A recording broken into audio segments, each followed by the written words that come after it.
So, ladies and gentlemen, guess who I have on my channel today on KRSchannel? One of the biggest, and those of you who are not familiar with Vedic astrology, I'm telling you, biggest Vedic astrologer of India, Shri Sanjay Rath. Welcome to my channel. Namaste. Namaste. Namaste. It was like, I always tell people, like, I'm no longer fascinated by Bollywood celebrities or Hollywood celebrities. And especially when you walked in New York with your little shaded glasses, I'm like, oh my God, that's like Amitabh Bachchan walking in, like Shah Rukh Khan and Amitabh Bachchan. Like I was like nervous. And I feel that now because that's where most value is. And I know many people know about who you are. Your work has been just all over the place. We're, using your techniques, your work. But what I want to know, because I know you come from a traditional Vedic astrology family, what I want to know, what was that one point, if you can still remember, where you said, you know what, I'm going to leave mechanical engineering and I want to study Jyotish deep? See, Jyotish was something I learned right from my childhood. So studying Jyotish was a part of my natural spiritual learning. Okay. And mechanical engineering was sort of enforced on me because in those days in India, you had the choice of either becoming a doctor or an engineer or take the civil services. There were not many job options out there. Mm-hmm. Nowadays, the field is diversified. There are many jobs. Yeah. So by the time I grew up, there were many more job options. And then I thought, hey, it's better to be a civil servant because that way I would find more time to pursue my Jyotish and things like that. And that's how my journey started with my travel to Delhi. And even then, I was practicing right through. But I never really taught. I taught in 96 onwards. It's from 96 onwards that I really started teaching Jyotish. And from then till now, it's been a long, long journey of about 20 years. Wow. Very interesting journey. So you left, and you were a mechanical engineer before, right? And then, that's right. Yeah. What was that decision that made you just leave that and then pursue Jyotish full time? I was actually working as a bureaucrat in the government of India. Okay. And the problem with the government of India is if you're an honest officer, you cannot take Guru Dakshina for doing a reading. Okay. So I made a formal application to the government that, look, when I do a reading, there are some people in India who would like to pay me for it. So I need to be permitted to take the payment. If you want, I can deposit that money in the government, but they would like to pay the Dakshina. The government said, no, that is not allowed. I was in defense those days, and defense rules are very strong.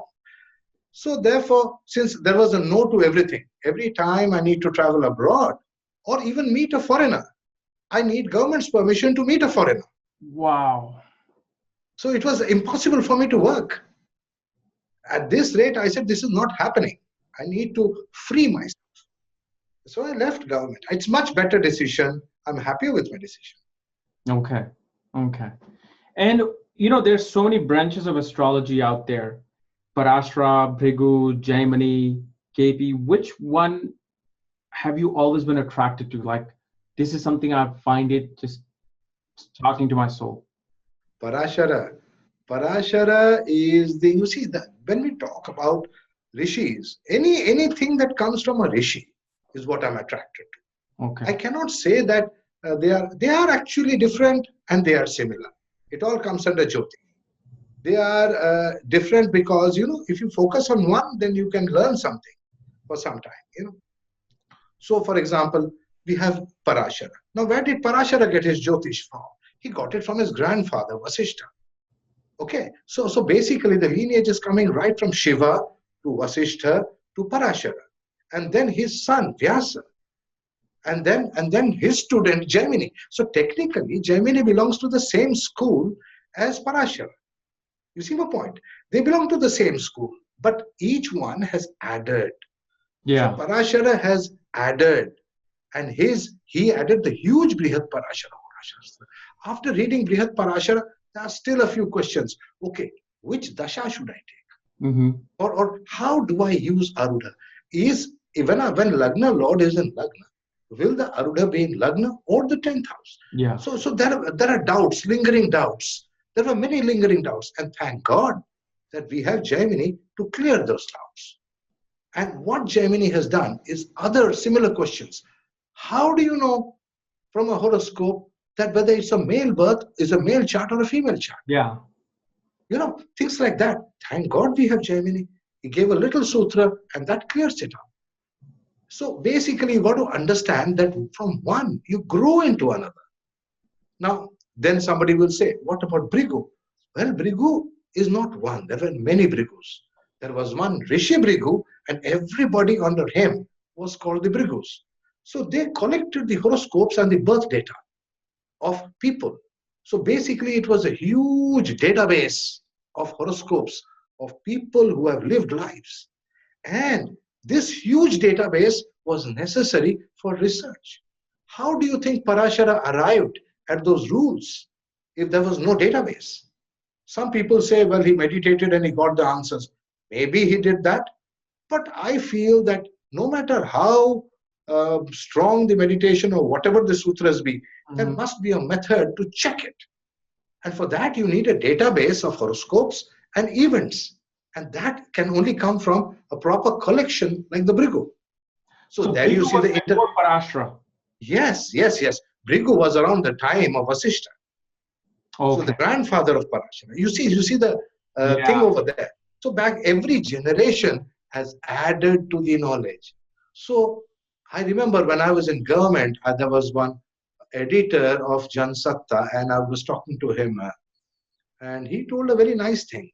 These rishis have added to the knowledge, Sanjay. Why is it that in the modern generation, you people are not adding to the knowledge? That stuck my head. I really realized that we must open up. There is no point in just keeping things secret, hidden. What is it? This knowledge is for everyone. And also we should be willing to try out other things. Some people, because of the Western system in which, when you do some research, you want the research to be added to your name. Yeah. Like Kapil, KP Astrology. What is KP Astrology? It is actually a small sutra from the Nadis, which has been researched very well and done extremely well. It's a Nadi thing. Okay, now since Krishnamurti researched that part, he added his name to it. But because that is a Western thing to add your own name to something. Whereas in the Indian, you will not add your own name. Right? So that is how Jyotish has started growing. Once again, all the doors of Jyotish are opening. And to say that you follow one system shows that you are going to lock the doors of the other knowledge, which is not good. Okay. Now, usually when you learn one thing here, and you see that one book might be contradicting the other book, or a person feels like sometimes, I get confused if I read Gemini versus Bhrigu, or what Bhrigu principle is saying compared to. What do you do then when a student feels confused from all these different knowledges? Like, then they're like, okay, what is Jupiter going to do in the 4th house? Because I read Parashara saying something else, Gemini saying something else, and sometimes even Palak Deepika, like Varamira, they're adding their own mix, and one will say very negative things with the same position, one will say very positive things. How do you clear that doubt? Excellent question. The point is, when you start the knowledge, what is happening is, they say Jupiter is in the 4th house. Okay. When we say the level of Parashara, the question is 4th house from where? Number one, is it a Kendra? As principle, Jupiter or any benefic planet, any in a Kendra is excellent. Any planet, benefic planet in Kendra is welcome. The more benefics when they gather in the Kendra, they will form a yoga called the Parvata Yoga. So how can you have Parvata Yoga if Jupiter was not in a Kendra? That is the starting point. Then I will teach the student that, okay, now let us say Jupiter is in a Kendra, and let us say it is in the 4th house.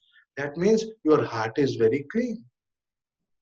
4th house is home. You are going to have a happy home. Your heart is going to be clean. Your very clean heart. What does that mean? If you have a very, very clean heart, It means, hey, you can become a saint, you can become a spiritual person, a great spiritual person. You can become like Swami Shivananda. If you take the chart of Swami Shivananda, he has Cancer Lagna with Jupiter in the 4th house. So that same Jupiter in the 4th house has created a Swami Shivananda. So how can we say the Jupiter is bad?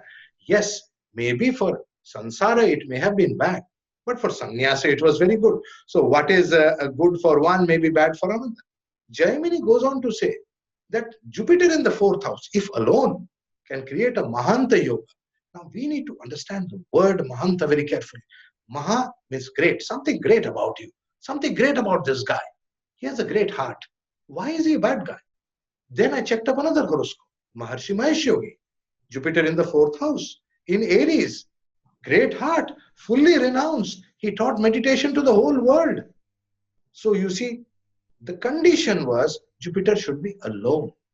Because if it is with other planets, the other planets will block Jupiter and compel you to stay in samsara. And those planets have to put some sorrow in your heart, some doubt in your heart. Those sorrows and those doubts will keep you dragged and held inside samsara because your heart chakra is not that open for you to embrace Shiva completely. Okay. Wow. That's amazing. The other thing that I also want to know from you is how people dogmatically, whenever, like in my family, my uncle is an astrologer, but whenever you heard movies, oh, like meri beti ka to Manglik, like my daughter is Manglik, or Rahu Ketu is now coming over me, Shani is here. They have really vilified these nodes and these malefic planets.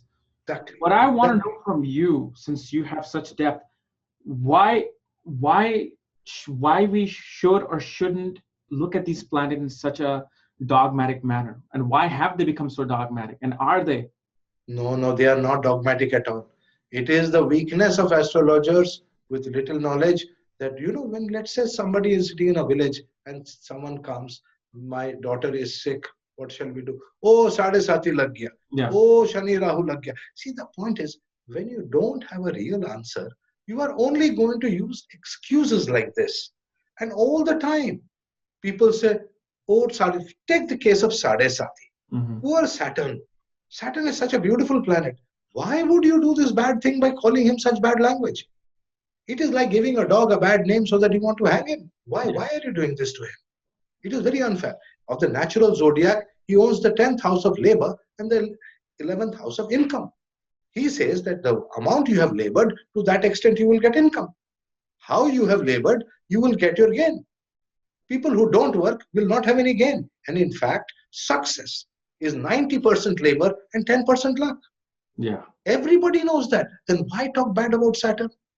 What is Sade-Sati? Sade-Sati is nothing but a transit over Saturn, over your moon, right? That is what it says, over the moon. Now, does it mean only Rashi chart? Could it mean Navamsha? Could it mean Dasamsa? What about the moon in different divisions? Why are you only restricting it to the transit of Saturn over the moon in the Rashi chart? In the Rashi chart, it will have an impact on your body and your mind, on your physical conditions. In the Navamsha, it is having a much more bigger impact as far as your destiny is concerned. So the real Sade-Sati is in the Navamsha. And who says this? Chandra Kalanadi says this. Chandra Kalanadi is explicit that the real Sade-Sati is on Navamsha Chandra. So what is bad about Saturn? There is nothing bad. All Saturn is saying, time to change, time to grow up, time to become more responsible. A generation is changing. So somebody will say, oh, Saturn has come over my moon. What does that mean? It means that you have to work harder. It means that you will not get much sleep. It means that you are going to become more responsible. Is that bad or is that good? If you ask me frankly, I am a bit of a philosopher. I will say that that is a fantastic thing to happen. After all, why has God given you a human brain if you don't want to become responsible, if you don't want to learn anything? Take Prime Minister Narendra Modi. Sade-Sati became Prime Minister. Right now, he is under Sade-Sati. All stories they give, What about Nehru? Sade-Sati, Prime Minister. Yes, you will become responsible. You have a lot of work. You will not have much sleep. But is that not what you want to become? Yeah. You want to become something and you don't want to do anything about it. Why do you say it is bad? It is good because it is natural thing that the older person has to go and a new person has to come. That is the way of the world. And if Saturn is doing it, why are you blaming Saturn for it? Yeah. And at the same time, you see parents, like when I do some readings, I see parents, mothers saying, my daughter is Manglik. Nobody wants to marry my daughter. What can be done? This fear of Manglik, is it as true as they say, or what is being a Manglik? This whole fear this is a real problem in India and everywhere. Yeah. Let us first understand what is Mangal. Mangal is the planet of Brahmacharya, or Mangal is the planet which is telling you that don't waste your semen virile, don't waste your virility, don't waste your innocence. Hold on to it because that is required for your penance. Okay, that is what Mangal says. So this is a very good thing as far as those people are concerned who want to go in the spiritual life. Okay, you then keep perfect brahmacharya. You should not marry because marriage is not for you. And by doing so, that is good for you. Similarly, people who are in the army need to do that because then they should be able to retain the strength in the body, because it is what they call that which makes you angry and strong and virile. Now think about it. In certain houses, Mars is able to influence this in a better way than in other houses. It's as simple as that. Mm-hmm. Let us say, if Mars is from Lagna and the moon, it is different slightly. From Lagna, it is the second house, fourth house, seventh house, eighth house, and 12th house. 5 houses. So 5 out of 12. From the moon, it is the first house, fourth house, seventh house, eighth house, 12th house, and the first. So 5 houses.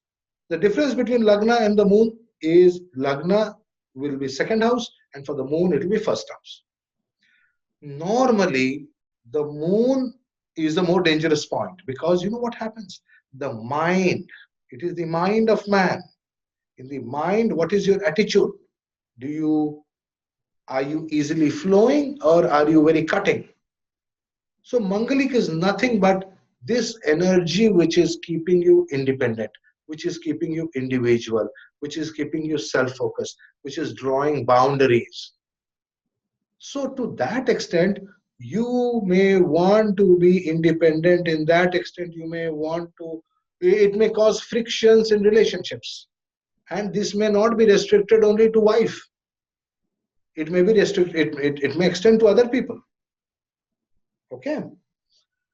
And to say that somebody who has Mangalik, the wife will die or the husband will die is wrong. Absolutely wrong. It merely says that you are going to have friction. Take Nehru.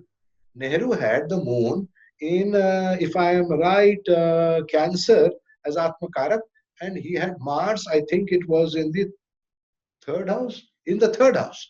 So from Lagna and from moon, Jawaharlal Nehru was not Mangalik, yet his wife died so early.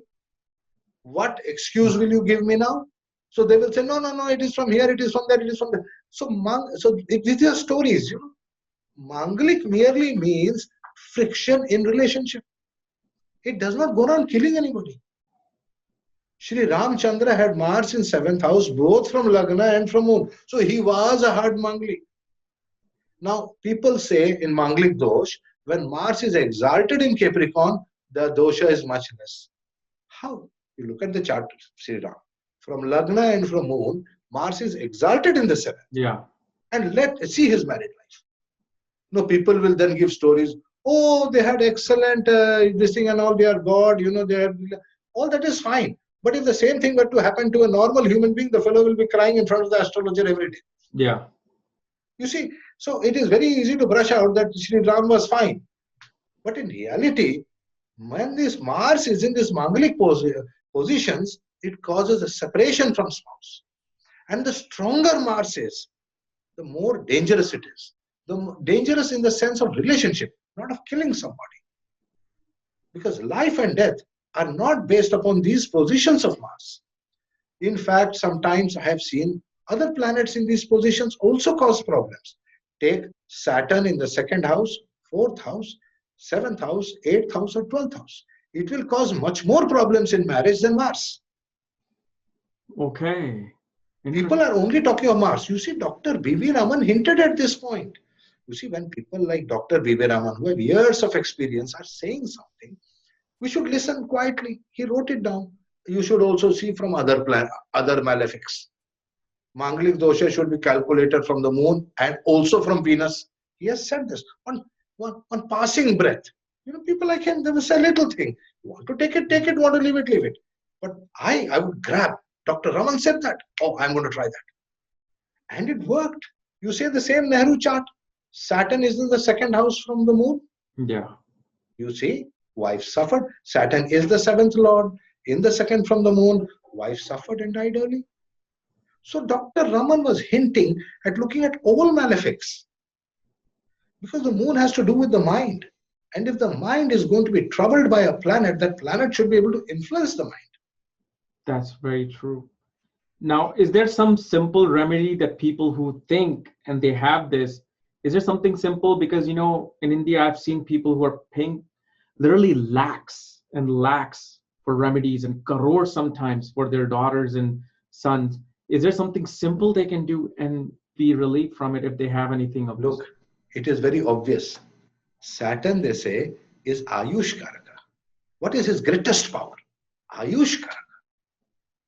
When we talk of life and death, which is the place that comes to your mind? It is the smashan. It is the graveyard. Yeah. And who is that one devata who can sit in the graveyard without becoming impure? You see, if a devata becomes impure, then he is not devata. So only one who can be in the graveyard and stay pure is Rudradev. So whenever you are under any kind of a yoga of Saturn, be Sade-Sati, be Shani Dasha, the best remedy is Rudra. You can worship Rudra in any way.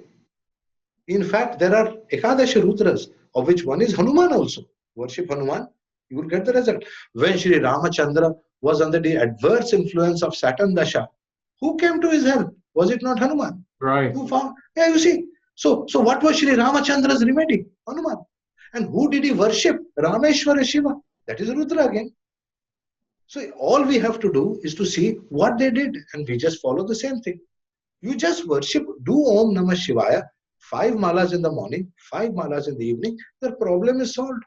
Wow. Amazing. The more you want to complicate things, you want to spend money, you feel good, go ahead.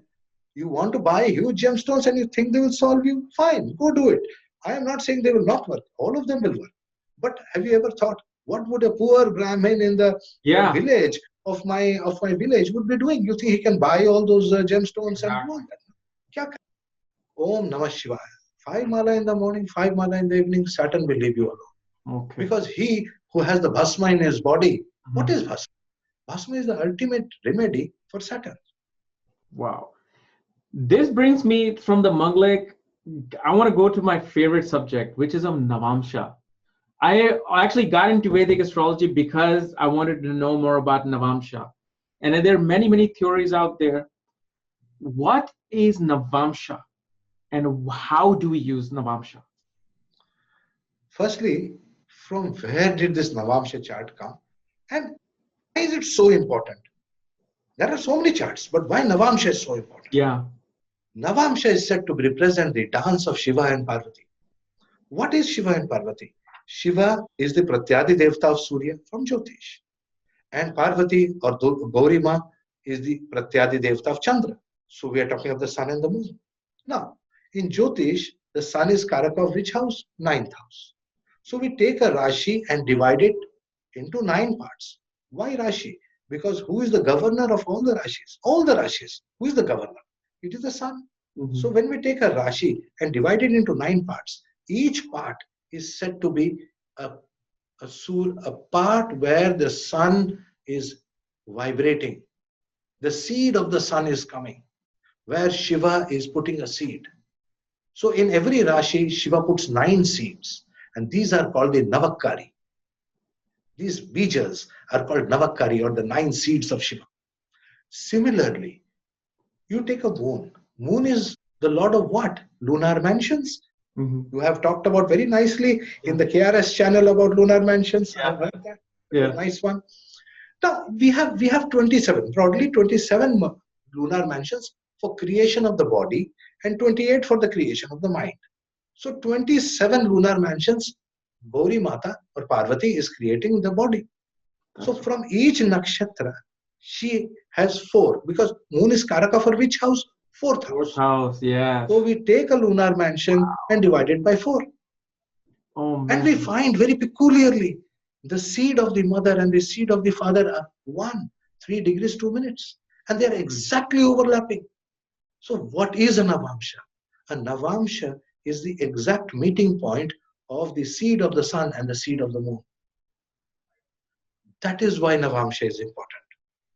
It is the Varga which has all the light of the sun and all the light of the moon. Therefore, it can throw light on our past life also. So, the most important Varga for everything is the Navamsha. Now, the question that arises is, how are we going to draw the Navamsha? Then we have a regular Navamsha, what we call the Paribriti Traya Navamsha, Parashara. So what Navamsha people generally talk about is the Paribriti Traya Navamsha, which is the Parashara Navamsha.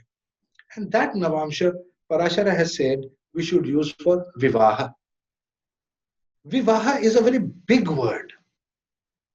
We are only translating Vivaha as marriage. As marriage, yeah, that's... Vaha. Vaha is a word which means to flow. The river is flowing. Is the river getting married? That's okay, yeah. That's right. Vaha. A nun, you go to the Christianity, go to a nun. A nun in Christianity has to marry Jesus. Did you know that? They have to take a vow that they say is marriage. So that concept is called Pati. Pati Parameshwar. My spouse is equivalent to Parameshwar, to God. If I do not have the capacity to respect one soul, just one soul, as an expansion of God, how can I ever claim to love God? You cannot love one human being. You say you love 10,000 human beings, millions of human beings, millions of ants and creatures. How is that possible? You are lying. So the first test, so the Vivaha was the first test of learning to blindly love and blindly respect another soul. A person is married to a path. In reality, what is marriage? Marriage is to a path. It is not to a person. People say, this is my wife. Means what? You are not really married to a wife. You and your wife are married to one path of life. Both of you are walking that same path of life.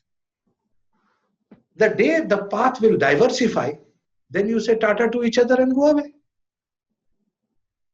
So long as the path is together, you will stay together. You are not enemies. You are only walking one path together. That is all. That is Vivaha. So what happens is these two people come together because of past karmas to walk the life path together for a certain period of time. Or till they are separated, whichever way it is. So therefore, Vivaha can be to a person or to God also. Marriage to God is called sannyas. Marriage to a human being is called samsara. That is the difference. So the Navamsha chart is both samsara chart as well as a sannyasa chart. So we can see everything from there. The entire path of life based upon past karmas as well as things that will unfold, events that must happen based upon past life karma is in the Navamsha. In the Rashi chart, you can't guarantee an event. In the Navamsha, you can guarantee the event. So Navamsha is undoubtedly a far, far more important Varga. Navamsha has multiple techniques. The Nadi Navamsha is very different. For odd signs, the calculation is forward. For even signs, the calculation is back. So we have a different Navamsha chart over there. They say that that chart is the internal chart because the forward Navamshas are Pingala Nadi, heating, and the even Navamshas, that is the reverse counting, is the cooling, like the Ganga, the Ida and the Pingala. Pingala Nadi is heating and the Ida Nadi is cooling. So the Navamsha chart is drawn in a totally different way based upon the Nadis. And that will tell us what you are from inside, not outside. And who knows your inside? The Kapiel Raaj that we are seeing outside, who we know outside, is the Parashara Navamsha. Wife is coming from outside, not from inside. But your people who know you from inside will be your father, your mother, people who have lived with you for at least 10 years will know you from inside. That Kapiel Raaj is a very different person than only people who have seen you from outside and know very little about you. People who know you from inside will know, Are Kapil is a really spiritual person. Yeah? He's a good guy. He's genuinely interested. So somebody from outside will say, no, yeah, he's doing too much drama and he's doing too much this thing on the screen. See, everything. So the real person is a mixture of the two. So when people say like Navamsha becomes that internal self, is the juice of every planet, it's what you are in your internal self. So that means that whenever the meaning comes in of internal self or Parashara Navamsha, it's wrong. Parashara Navamsha can give the internal self to that extent that will manifest externally also. See, if you are a very good speaker, okay, Kapil, that is also part of your internal self. Yeah. But that is also manifesting outside. Yeah. People outside in the whole world can see this ability of yours. So I can't say that it is only external. It is an internal ability which is clearly visible externally. External, yes. It can't be hidden. Yeah. Whereas Nadi Navamsha can have hidden side of you. Okay, I see what you mean. Okay. Something which I will not even show to the world. Just Okay. Sometimes we keep certain things of our lives very private. People do that. Like people there are many things people do which are very, very private. They don't want to take it out to the world. So the difference between the Nadi Navamsha and what we call the Parashara or the natural, Naisargika, Parivriti Navamsha, is that Parivriti is a Brahma Varga, and therefore it is that which is truly visible outside also. Whereas Nadi, you can see the difference, and that is what is not visible. There are also other Navamshas. Like 64th Navamsha, to see death and misfortunes. That is very important. But Parashara Navamsha will show that. Because death is something which is known to everybody. It is not hidden. Yeah. Right? So when we say 64th Navamsha, we are actually looking at the 4th house in the Navamsha. So any planet in the 4th house in the Navamsha, if malefic, will contribute to your ill health. From the Lagna, from the Lagna, the 4th house, it will contribute to ill health. A benefic will protect you from ill health. But from the moon, a benefic or a malefic can bring death. Because longevity is really from the moon. It is not from Lagna. Really? Yes. Longevity is from the moon. It is not from Lagna. Cannot kill you. A planet in the 4th house of Lagna may not kill you. But from the moon, he will kill you. You look at a planet in the 4th house from the moon, in the Rashi, 4th house from the moon in the Navamsha. If there is a malefic, he would like to do it. If not, the malefic will do it. The danger. It's a very dangerous planet. Because the moon is your blood. He who can stop the blood will kill you. Wow. And especially when you were talking about your past, but we also hear Sastyamsha is also used for past. So which one would you give more have weights to Sastyamsha or Navamsha for the past, or both are good in their own individual self to show about the past life? Very, very good question. This whole question has come from, which book? Jatak Parijata. Okay. Jatak Parijata is the book which has said that to know the past life of a person, you should take the Lord of the 9th house of the Rashi chart and see it in the Navamsha and Sastyamsha. That is the exact dictum. Okay. That dictum is requiring that we see the planet in the Navamsha and then in the Sastyamsha. But why two different things? Yeah. My first question is, why are we having two different charts? Why not just one chart? And why do we need the D60 chart? If you look, the D60 chart is telling what exact part, Sangya. Sangya means all knowledge. Very detailed things can come from the D60 chart. But how much? So the D9 is actually a beautiful filter. If all the karmas of the past lives, not lives, were to be experienced in this one life, then none of us can live for more than a few days. We will be born, we will suffer, we will die. Yeah. Because we have done so much. We have got such a big, what you call, baggage. Yeah. The D60 chart is the full baggage. Okay. That is filtered by the D9 chart. So thank God we have a D9 chart. D9 chart, if it does not permit a negativity to come through, it will not happen. D9 is the grace of God. As I said, sun and the moon. That's right, yeah. So it is the filter. D9 is our filter. If a planet is good in the D9, he will not allow the D60 maleficence to happen. You see, so no matter how much baggage you have, if there is grace, it will not happen. Bad will not happen. So D9 chart is actually your savior. And what about these analysis of, okay, if you have a debilitated planet in Navamsha, it becomes bad. If it's exalted, let's say Dasamsa is debilitated, your career will be bad in this period. Is that really true, or is there some other things we need to understand before we judge a planet by its debilitation and exaltation in Navamsha? Very good question, Kapil.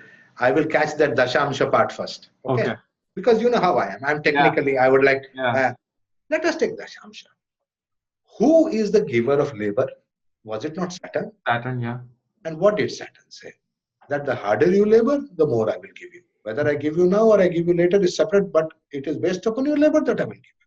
So the main boss of all karmas is Saturn. In the Naisargic, it is Makara. Means at death, he will keep the final, till the moment of death, he will keep track of everything. So he's a great guy that way. Now come to Dasamsa chart. What is Dasamsa basically?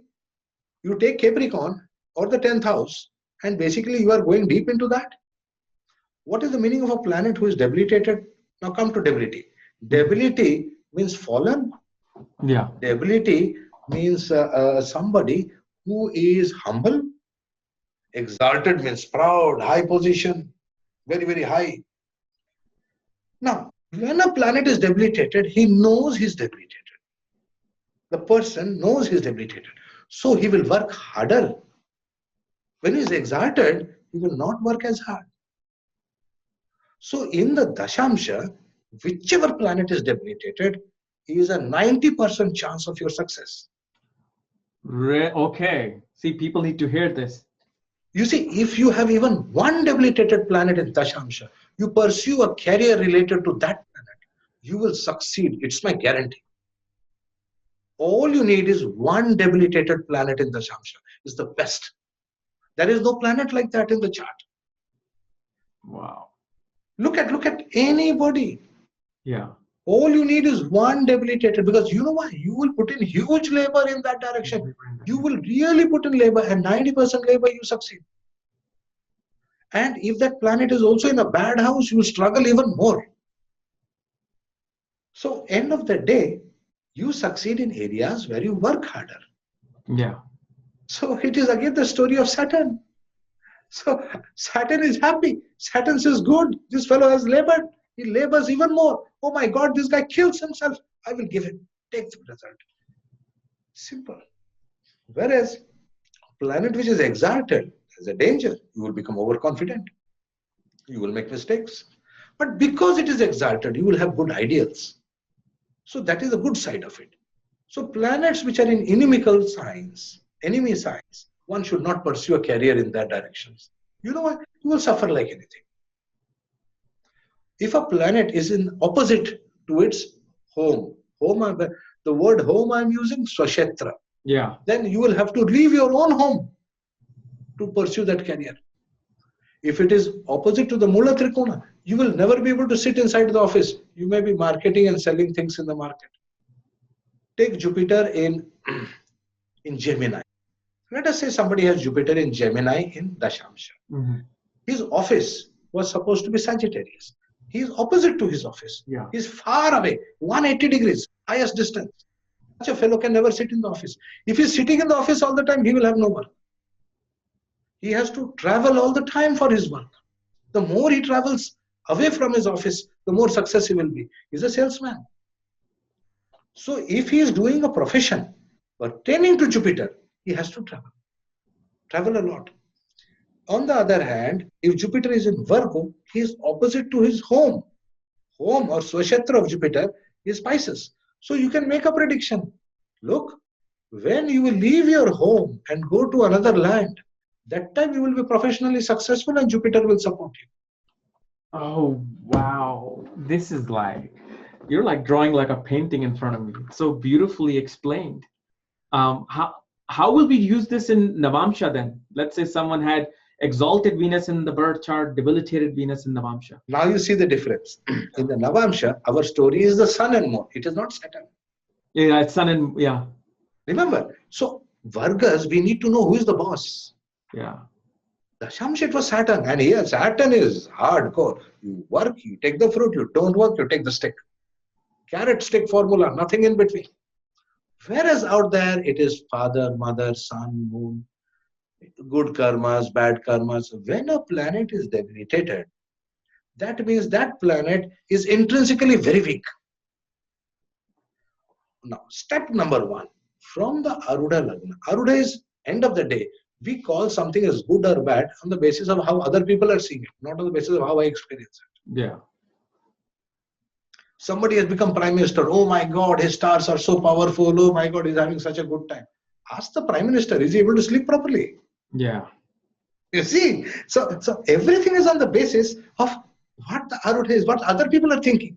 Right. It is not how you are experiencing life. So first see the planet from the Arudha in the Rashi chart. If from the Arudha, it is a, let us say, a malefic. Example, a malefic planet in the, I will give you an example. Taurus is the Arudha Lagna. Mercury is a benefic planet in the 6th house from Arudha Lagna.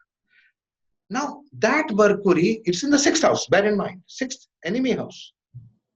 That Mercury is debilitated in the Navamsha. That means it has become weak. It is smashed. Mm-hmm. Because in the Navamsha, it has got complete. So what will happen? Are you getting smashed or is your enemy getting smashed? Enemy is getting smashed. You got it, Kapiel. You got it. You see, you are so, it's so easy. Because end of the day, it is the image that matters. So my prediction to this politician was, sir, I don't know what other people are saying about your Mercury, but if you want, I'll give it in writing. For 17 years, nobody can touch you.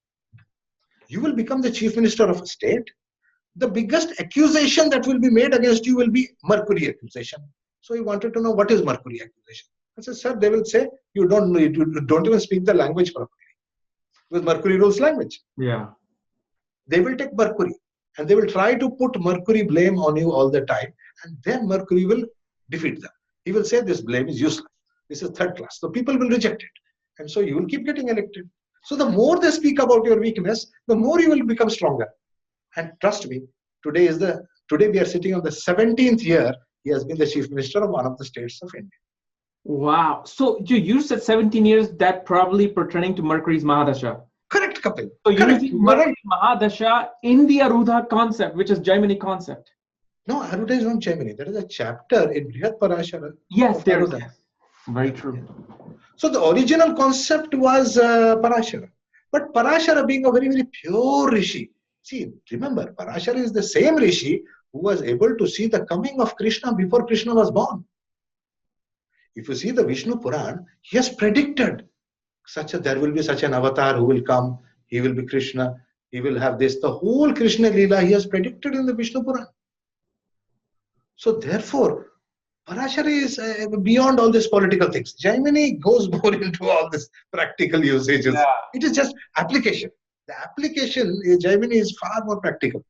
And in the Parashara, literally in chapter 1, I think he has given the Rashi aspects versus what Gemini shows about the Rashi aspects and planetary aspects.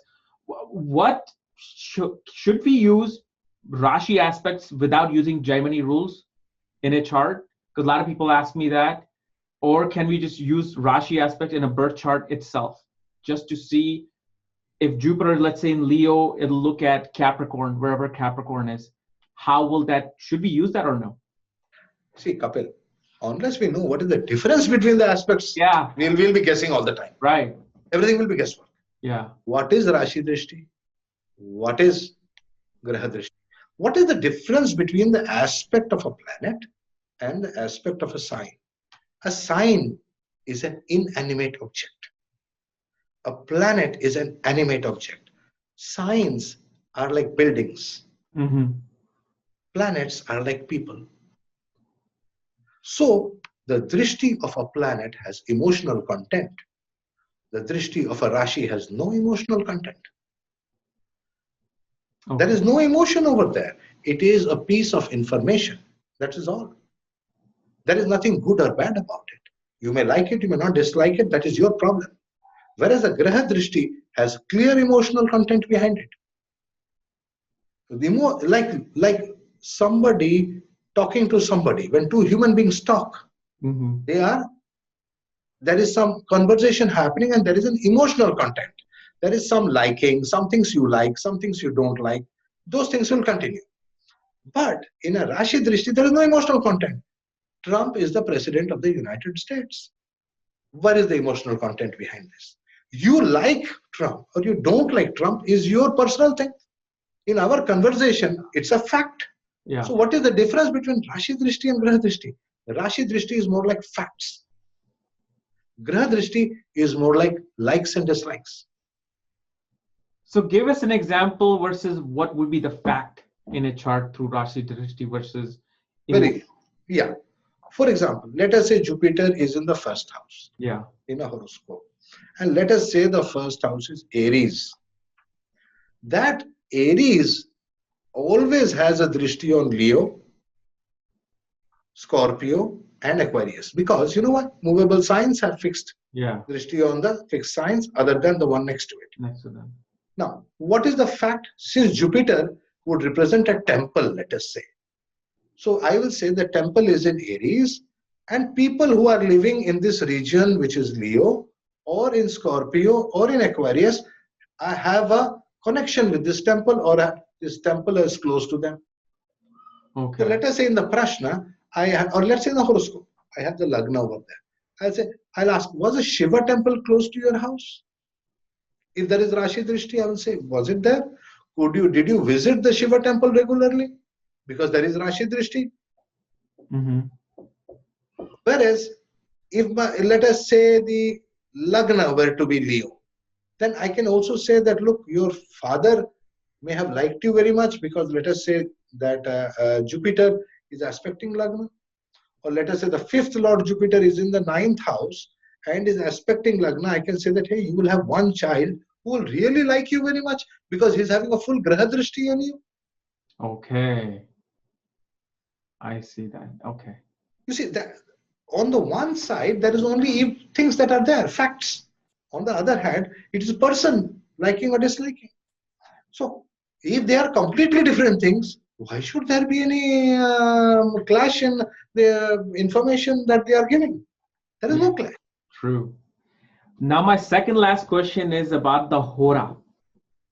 One of my favorite subjects I learned from you is the Hora, and especially because people ask me, where does it say Sun is ruling the 5 hours and Moon is ruling 5 hours, Jupiter is ruling 3 hours? Can you talk to us about the Hora that you explained in your webinar once about how Mercury is ruling the sunset and sunrise Hora?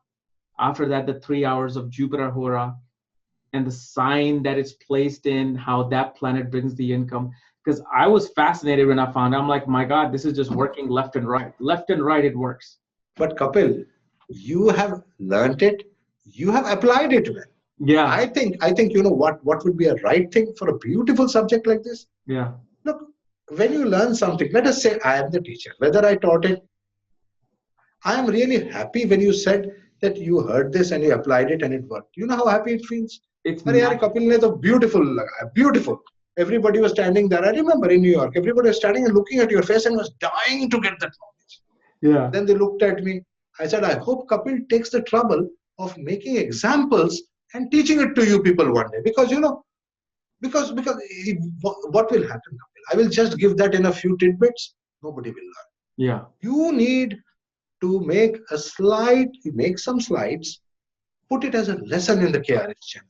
Okay. After all, as I was hinting to you that day, KRS channel is Krishna channel. With you. I didn't want to do that because I'm like, that is Sanjay Rath's knowledge. I don't want to steal it and put it on my channel. It is your... No. You are not stealing it. I will do that. KRS channel is Krishna channel. Go ahead. Everything I teach is yours. Go ahead. Remember I told you that day, Krishna. And you were talking about like calculating the ayana for seeing the sunrise. Because you know what I saw? One of the troubles I ran into, somebody who's born in Riga, Lativa, sunrise happens at 6, sunset happens at 9:30 p.m. Correct. Which completely then messes up that cycle. That's where I was just having the trouble. And I'm like, one day I want to meet him and I want to ask him that question. So let us see what, that's why the whole concept of Hora. Yeah. The original, the Hora Shastra is to understand Hora. Hora, yeah. Yeah. So if we take sunrise to sunrise, the problem is solved. If we take sunrise to sunrise, the problem is solved so long as we are not going beyond the Arctic circles. Because there, if it is for 6 months at the pole, you are dead. Yeah. Your day is 6 months, your night is 6 months. Now you see, if you go into Manusmriti, he says that for the Pitris, or that means those who are dead, they have 6 months of day and 6 months of night. What were they talking about? For the Devas, 1 day of 1 year of human beings is 1 day of the Devas. What were they talking about? There are much more complications to Jyotish than what we are dealing with right now. Much more complications that do not allow me to sleep, But I will start with this much, that at least if you are using sunrise to sunrise, your error is going to be minimal because your horas are not getting stretched or compressed. Mm-hmm. But you need to stretch and compress horas when you divide day and night into 2 separate. If day is longer, your hora is more than 1 hour, 2 hours sometimes. Yeah, easily. And sometimes you will see it will get compressed. In winter, it will get compressed. In summer, it is expanding. So can I say that summer is hitting, so the hora is expanding. Mm-hmm. Winter is cooling, so the hora is contracting. So there is an expansion and the compression of the concept of time in our head in summer and winter. In summer, we think because of the expansion of the hora, hey, we have a lot of time. Yeah. In winter, because of the contraction of the hora, we think, oh my God, we don't have much time. We're going to finish quickly. So it is concept of time in the head of man based upon summer or winter as expansion of time or shortage of time. Now, where will I use this hora? I will need this hora on my day-to-day work. Yeah, exactly. Because how much time is available for me to do the work? Right? So that hora, which is calculated from sunrise to sunset, is only required for day-to-day work. Day-to-day work, okay. Okay. Because my mind is getting compressed, there is more blood pressure in winter. I have to heat myself more. Yeah. And do faster work. In summer, I have a lot more time. Now think of my life. My life is not dependent on that. The length of my life would be dependent upon sunrise to sunrise, day to day, day to day. What is my age? My age is so many years, so many months, so many days. We don't talk of our ages in so many day nights. We talk of days, and the day is a 24-hour day. So the 24-hour day calculated from sunrise to sunrise is more important for my longevity. So therefore, in all matters of life, death, longevity, health, the hora should be calculated from sunrise to sunrise. Okay. So that is again going to be approximately 1 hour. Yeah. But see the funny thing, let us say the sun rises at 4 a.m. and the sun sets at 9 p.m. London, take an example, in summer. 6 a.m. I started my hora. Oh, sorry, I started at 4 a.m. Right? Yeah. So 12 hours finished at what time? By 4 p.m. Then we have 5 p.m., 6 p.m., 7 p.m., 8 p.m., 9 p.m. or almost 5 extra hours in the day. Yeah. So I have 5 more hours in the daytime, so my hora is longer. So that means there is more light in this hora system and less darkness, or more work and less resting. Did you see the thing? Yeah. Now let us say that somebody is born at 8 p.m. and the sunset was at 9 p.m. Yeah. Was it cooling or was it heating at that time? Cool. There was sun. There was sun. Yeah. Sun was there. So it was heating. Unless sun sets, cooling cannot start. Oh, an hour before that. Okay. See, 9 o'clock it was setting. Yeah, 8 o'clock the fellow is born. So naturally it was, the sunlight was still there. Right. It is still heating, right? Yeah. So which planets are stronger in the daytime? Sun, Jupiter, Venus. Venus. Yeah. Which planets are stronger in the night time? Moon, Saturn, Mars. Yeah. So I can straightway say, this Mangal, Shani and Moon are very weak in this chart here. And the problem is not with these planets being weak or strong. What is the problem in the other planets? The problem will come when Mangal is, say you are Mangalik. You are Mangalik who is born in the night. No problem, it is cool. Yeah. A Mangalik fellow born in the daytime, it's far more heated. In the horoscope of Sri Ramachandra, if he was born at a night time, it would be much better. No, I remember when you were showing the hora of sun and moon, where moon was ruling the 1st, 4th, 8th, 10th, 11th, and you were making predictions without planning. I'm like, oh my God, this man just knows me without even looking at my chart. And I heard the gasps in the crowd, like, oh my God, how do you know that? Just from sun and moon hora, you were making just from sun and just from the sun and moon. Most like, village you'll respect astrology. your father, you'll respect your mother, you will listen to your mother more. And I'm like, oh my God, this man just knows me. It's Kapiel. The real Jyotish starts from learning the horas. Yeah. And then the third type of hora, remember Kapiel, is the watch in your hand. That neither follows sunrise nor does it follow days, sunrise, sunset. Yeah. Neither sunrise nor sunset, it's nothing. It is going on its own. It's a time. And what is that time? Who doesn't respect? See, time is supposed to be a child of the sun. But he is not respecting the sun. So who is he? He is Mahakal. Mahakal is the son of Chaya, or the shadows. And he does not listen to Surya. He goes on his own. So that's 24 hours irrespective of sunrise or sunset. He doesn't care what time is sunrise, sunset. And that is the watch in your hand. That is called Kal Hora. That is the real time. So Hora is nothing but understanding time and its implications on our system, on our body, on how we are. Very, very true. And I remember when you said also where certain countries, if you don't start your day on the sun, we're starting our day on Monday instead of Sunday, which is bad because we need to respect the sun more. I loved when you said that about how the calendar system is wrong and how it should be changed to sun being the day when you start your work, when you start something. Correct. If you see the whole calculation of the weekdays, we have Sunday followed by Monday, followed by Tuesday, followed by Wednesday. Now, how did that order come? That order is based upon the speed of the planets, which is the natural speed of the planets. That was taken and starting from the sun, because sun is the Lord of the skies. When the Lord will shine, there will be nobody else in the sky. So when the Lord shines, so we started from Sunday. And why is it that on the day of the very first day of the week, we are calling it a holiday? Yeah. That means there is no respect for labor. Yeah. He who respects labor, he who respects karma will work on Sunday. You see, it's the Sunday is the most important day. Your calendar must start on Sunday and should end on Saturday. So what day should we take off?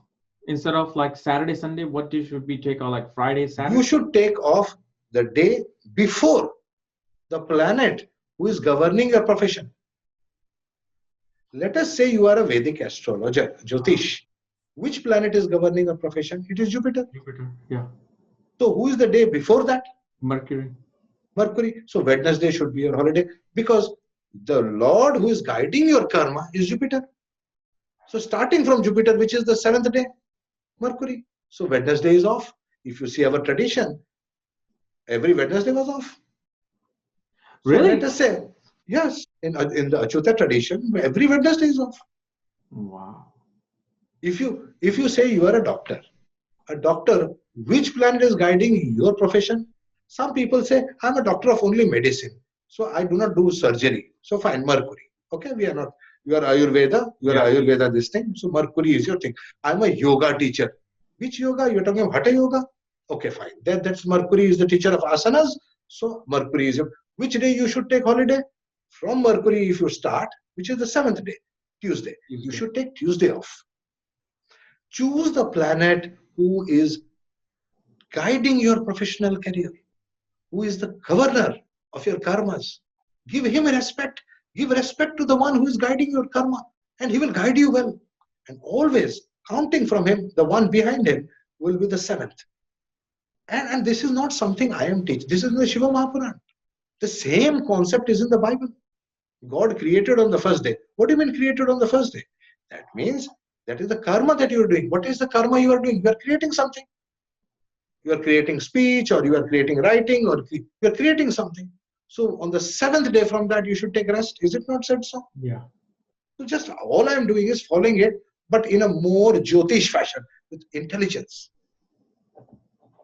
Now, the last question I want to ask you is pretty much your mission now about spiritual astrology that you are sure. I want you to tell my audience, because look, this is what gets me now. When people talk about, like other scholars come in, talk about spiritual astrology, like Dr. Arjun Pai comes and talks about nakshatras, and I actually have your book right there. Please buy this book off of Amazon. It's available. One of my favorite books. They come in and they say, oh, they're talking so much spirituality. There's no techniques. Give us techniques. Give us predictions. That's astrology. And then I'm like, my God, they don't know astrology at all. Because I used to be that way. I'm like, okay, let's stop talking the spiritual stuff. What is Ketu's going to do here?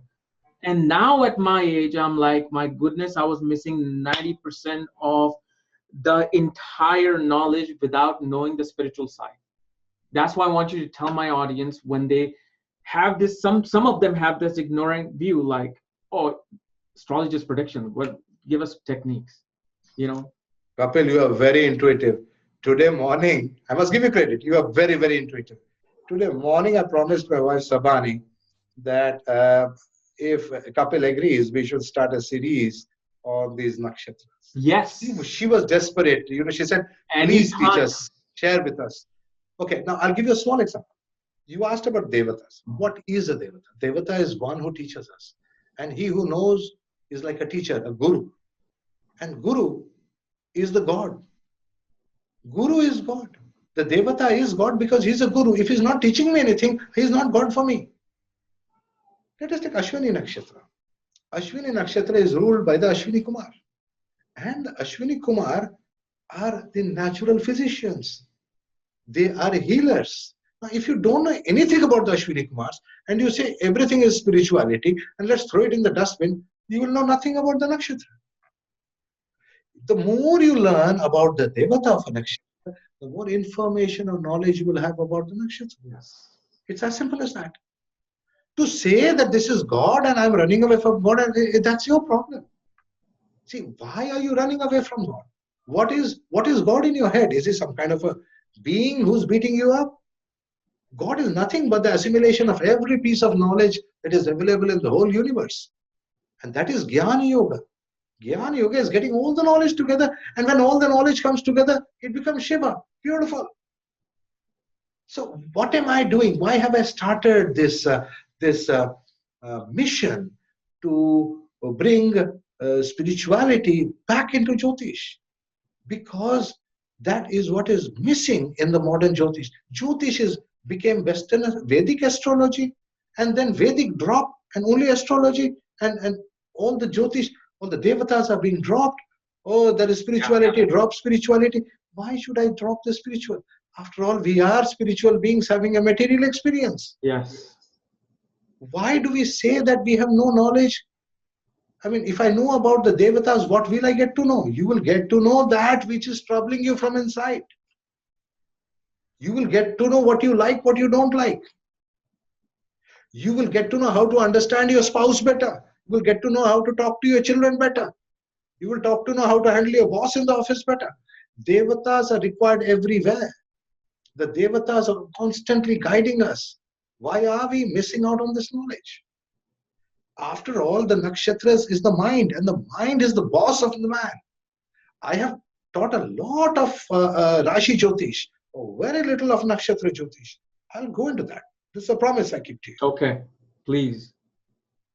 Yes, I should take it up next. Because just attending your class the half day, I didn't even feel like it was spiritual knowledge because it was so practical. I'm like, what he's saying about Ketu and the Saturn and being in this house, I'm like, that is right. That is exactly how things are happening. Like your analogy of Scorpio and Aquarius, how planets in those signs in divisional charts, you're going to have to pay karma related to that. You have to. You see what is happening, particularly Navamsha. Why? Navamsha is the filter. So if you take the whole Navamsha as a filter, then where is the filter weak? The filter is weak in Aquarius and in Scorpio. So any planet over there, the whole D60 karma is passing through and coming in this life. Wow. Yes. Okay. Filter has got spoiled. Simple as that. So the D60, the whole like a bullet, it has come through, passed, and it is it. The D9 was not able to block it. It went through it. And you were saying that Scorpio is more dangerous than even Aquarius. Depends, it's relative. There is a saying, in Hindi, we say, "Jo pitta hai, wahi janta hai." Yeah. So whoever has suffered, depends on what. You see, end of the day, if it is Agni related, see, Mars and Ketu are the rulers of Scorpio. Yeah. Both are Agni planets. Suffering can really come only from Agni and Vayu. Or both, why? Because you see, Mars and Ketu are Agni planets, and Saturn and Rahu are Vayu planets. Vayu planets, yeah. So only from Agni and Vayu it can come. So from Agni, if a problem is coming, take the name of Vishnu. If Vayu the problem is coming, take the name of Shiva. Problem solved. Om Vishnave Namah, Om Shivaya Namah, or Om Namah Shivaya. See, our remedies are absolutely simple, and they work. Because it goes, after all, who is the control of Vayu Tattva? It is Shiva, Rudra. So the filters have got spoiled. By doing Om Namah Shivaya, what are you doing? You are cleansing that Aquarius filter every day. Okay. Wow. So that filter is not getting choked and the dirt is not coming through. The filter is not damaged. With Om Vishnave Namah, what are you doing? The filter of Scorpio, the Scorpio part of your Navamsha filter is getting cleansed. Similarly, it's not only Scorpio, also Leo will get cleansed. Also, Aries will, all the Agni signs will get cleansed. So, but they're not like Prarabdha karma where you must face. You can actually filter the worst part out by doing these mantras. Of course. Of course. You can filter completely. That is the meaning of Kavach. Otherwise the rishis were lying. If the rishi says that what is Narayan, what is a Kavach? A Kavach is nothing but a 3-level filter. Rashi, Navamsha, D60. If I can have a 3-level filter, I've got a Kavach. Okay. Om Vishnave Namah is a guaranteed filter for the Navamsha. Om Namah Bhagavate Vasudevaya is a guaranteed filter for the 12th house or D60. D60 is the factor of the 12th. And Om Namo Narayanaya is the filter of the D1. So D1, D9 and D60 charts have been blocked at every point. Is not going to come through. The burning will not happen. I will not get angry all the time. I will be calm. If I'm not angry, that means I'm happy. One thing I want to ask you, and this is kind of like intimidating for me. How do you know so much and you retain it in your brain? I always think like, people say you're a walking Jyotish library. I'm like, I can even be like 1% of that. What's your secret? How do you? No. Kapil, that's wrong. I am no exception. I am like you. You are like me. You say you can't, by saying that I can't be like you, that is the beginning of your axing your own legs. You have the same blood of the rishis that I have. There is nothing different than you and me. You have the same capacity. It is other people who make you believe that you cannot do it. I have complete faith that you can do it because I know you have that blood of the rishis that is there in me. How are you different than me? But when I try to memorize slokas, I will know for the That is the 5 minutes, difference. then suddenly I will forget most of them and I have to go back and refer it. So what is the secret to like really just knowing? Guru, see, Kapil, the powerful memory, powerful retention, powerful understanding, retention. You know what is retention? Retention means what has been told to you once, what you have read once. You do not need to read it a second time in your life. Yeah. And you should, what is memory? Memory means not just remembering what you have read in this life. Memory is remembering what you have read in your past lives also. Okay? That is the power of the human. It is absolute. Memory is not a physical thing. Memory is the power of the soul, is the Atman. And these things come when one does one's Guru Mantra. And for the Guru, you have to make Jupiter very strong in your chart. Absolutely strong. And he will grant it to you. And this can only be done through mantras. It is not as if somebody is born with this. The mantras of the Rig Veda, the Brihaspati Gayatri. The Brihaspati Gayatri was compulsory at a point of time before doing the Savitur Gayatri. If you see the Rig Veda 10th Mandala, the 7th mantra says, Vrushabham Charshaninam Vishwarupam Madabhyam Brihaspatim Varenyam. Now, 3 mantras down. The 10th one is Tat Savitur Varenyam Bhargo Devasya Dhimahi Dhyo Yona Prachodayat. So before you come to Tat Savitur, where the brain functions absolutely perfectly, you should have done this previously.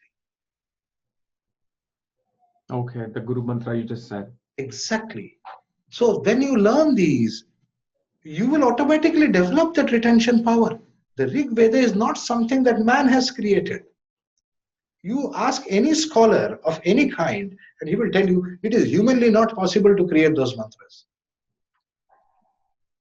You know, when I look at all these like really big, thick books of Jyotish, and I'm like, here are all the scholars who are like you and K and Rao. I mean, you guys know what chapter, what verse this was said, and who said it. And so for me, it's just like, because I started very late in my, so and that's another thing. If I started so late, am I able to catch up now? Because you've been doing this since you were 5. I mean, you grown up in that parampara where they gave you the mantras, you started doing this. But it's for a person like me. Kapil, you have already caught up. I tell you, you are catching very fast. Huh? Don't give me that. You see, when I saw you and I talked to you that day, I said, oh my God, this guy is moving like a rocket. He will catch very fast. I know. Some people, it's when if you don't love something, why will you run towards it? Yeah. See how children run to the ice cream shop. Yeah. You, Kapil, are running towards Jyotish like that. I observe. I observe who is what. And why are you running? Because you truly love it. No matter how many mantras I give. Yeah. If you don't really love Jyotish, what can I do? Exactly. So that is the difference between one student and another. Person like you don't need mantra. You are already running. You already have the Guru Mantra inside from past life. It is the karmas that are opening up. It is all about when you truly love a subject, the subject is yours. Wow. Okay. Now, what I want to know, if anybody who's watching this, and I know most people already know, but if they want to get a reading from you, learn from you, where can they go? Kapil, my website, srath.com. If you can put it over here, then maybe you should put a link to that, then they will get to know. Yeah. And in future, there will be links to our nakshatra talks that we will have in the future. Okay. And I know your wife does readings for sure, right? Yes, she does. Are you doing readings right now, or are you busy traveling? I will be going back to India on the 11th of August. She keeps track of when to give she gives the slots, she does. Okay. So that way, at least I am doing a few readings every day. She ensures I do a few so that I'm still in touch with planet Earth. Okay. Nice people like you. Yeah. So you promise you're going to come back and talk about nakshatras then? This is the promise. To you, Kapil, and everybody else. Thank you so much, Sanjay Rath, for coming here. And this is like, I can keep going on and on, but I know you got things to do, but we'll have you back on and really get deep into the nakshatras because I'm looking forward to that. Thank you. Thank you. Namaskar.